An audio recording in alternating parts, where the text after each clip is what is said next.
Now on to the second principle. Absolute truth does not contradict itself. It does not meet one need at the expense of another.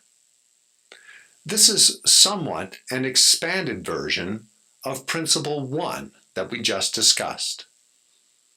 This is an important test of absolute truth.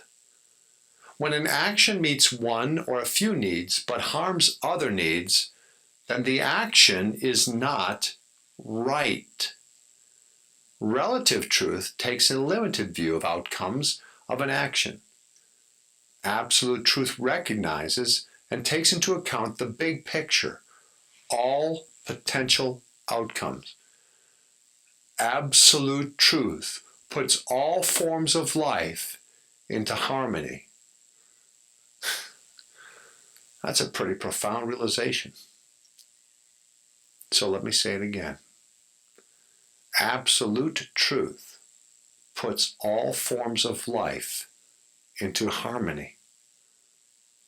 We can easily focus on a narrow or limited need, like pleasure.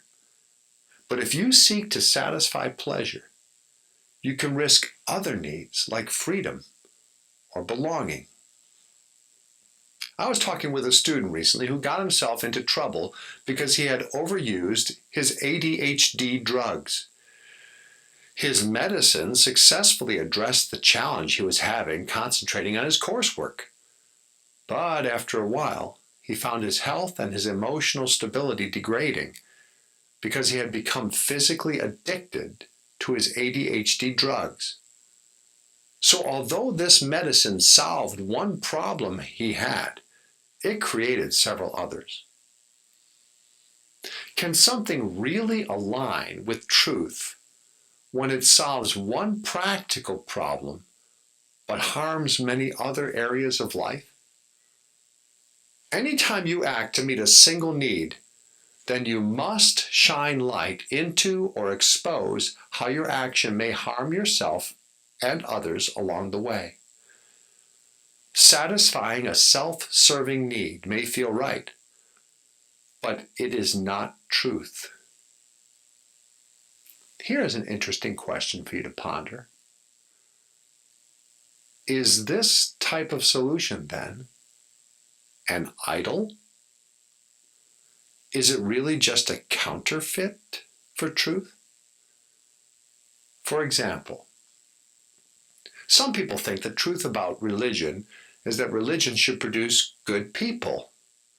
So if Muslims, Jews, and Christians all believe God alone is worthy to be worshipped, then why are so many people in these religions devoted to power, hatred, judgmentalism, pleasure, comfort, safety, performance, and on and on? Have they made their religion self-serving?